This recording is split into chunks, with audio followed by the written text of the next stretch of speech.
और अब सवाई माधोपुर के रणथंभौर से बड़ी खबर। किसान पर अटैक करने वाले बाघ की मौत का मामला बाघ T86 का आज पोस्टमार्टम किया जाएगा। पोस्टमार्टम के बाद आज ही बाघ का अंतिम संस्कार होगा। मौत के कारणों का फिलहाल हालांकि खुलासा नहीं हुआ है। बाघ की मौत ने वन अधिकारियों की मॉनिटरिंग का राज निश्चित तौर पर खोल दिया है। घटना के बाद घटनास्थल पर कोई भी वन अधिकारी नहीं पहुंचा। बाघ की मौत के बाद वन अधिकारियों की कार्यप्रणाली पर कई सवाल उठ रहे हैं। तो मौत के कारणों का खुलासा नहीं हुआ है। इसी के साथ वन विभाग का कोई अधिकारी नहीं पहुंचा। जिस मॉनिटरिंग के लगातार दावे किए जाते हैं, लेकिन बाघ की मौत होने पर कोई भी वन अधिकारी नहीं पहुंचा। इससे कार्यप्रणाली पर कई सारे सवाल उठते हैं।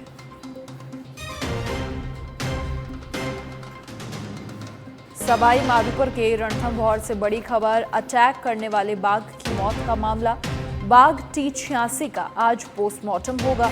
किसान पर अटैक करने वाले बाघ की मौत हुई है। हालांकि कारणों का फिलहाल खुलासा नहीं हुआ है, किन कारणों से मौत हुई है, लेकिन वन विभाग के अधिकारियों द्वारा समय समय पर मॉनिटरिंग के दावे किए जाते हैं।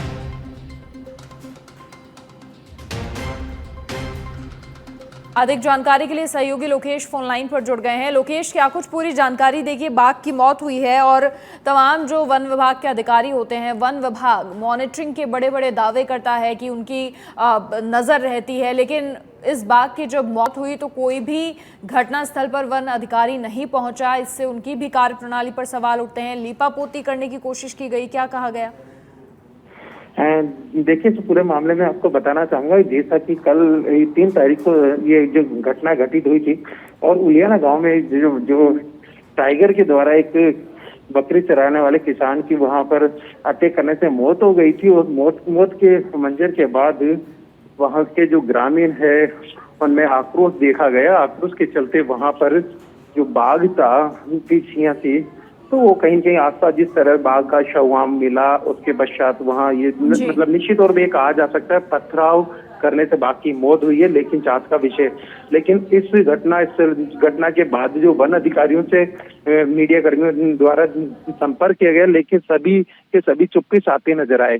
ऐसे में जब किसान भरतलाल मीणा की मौत हुई और उसके बाद आक्रोशित ग्रामीणों ने उसके मुआवजे की जो मांग को लेकर वहां मौके पर जाम किया, लेकिन प्रशासन के बीच से बात नहीं बनी। लेकिन उसके पश्चात कल करीब 10 बजे सुबह जो जमूल खेड़ा तिराहे पर किसान के शव को लाया गया, उसके पास डॉक्टर किरोड़लाल मीणा के आने का इंतजार किया गया।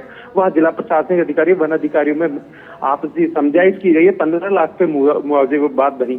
लेकिन ये बात यह है कि जहाँ वन अधिकारी बड़े बड़े दावे और बाघ और वन्य जीवों के संरक्षण की बात करते हैं, उनकी पोल साफ तौर पर ये जो बाघ T86 की मौत हुई है, इससे साफ तौर पर खुलती नजर आ रही है कि आखिर वन अधिकारियों को जब ये पता था कि घटना स्थल पर बाघ मौजूद है और गांव के लोगों में आक्रोश है, लेकिन वहां पर किसी भी अधिकारी ने वहां पर जोकर मौके पर जाकर तो वहां पर जायजा नहीं लिया। समय रहते जायजा लिया होता तो निश्चित तौर पे बाघ को बचाया जा सकता था। और जो घटना है, क्योंकि इनको ये पता नहीं था कि जंगल में किस जगह कौन से बाघ का मूवमेंट है। अगर ये पता होता तो निश्चित तौर पे वह बाघ भी जो गांव के आसपास इर्द गिर्द भ्रमण कर रहा था, उसे भी खदेड़ा जा सकता था और फॉरेस्ट की तरफ निकाला जा सकता। लेकिन इनकी लापरवाही है साफ। अब ये जिस तरह इन्होंने डेड बॉडी को लाया है और देर शाम बॉडी को इन्होंने अपने कब्जे में लिया है और उसके बाद आज यह राजबाग लाके और अभी फिलहाल पोस्टमार्टम की प्रक्रिया जारी है। और पोस्टमार्टम के बाद ही जो बाघ T86 का अंतिम संस्कार किया जाए। लेकिन बड़ी बात यह है कि इन्होंने पूरे मामले को दबाते हुए और फिलहाल जब एक रणथंभौर नेशनल पार्क बाघ के लिए विश्वविख्यात है, लेकिन एक बाघ की इस तरह मौत हो जाती है, उस पर भी वन अधिकारी चुप्पी साधे हुए हैं। तो इनकी जो कार्यप्रणाली, इस पर साफ तौर पर सवाल निशान खड़े होते हैं कि आखिर एक बाघ की मौत के बाद भी आखिर जिस तरह चुप्पी साधे में, ये बिल्कुल शर्मसार कर देने वाली है।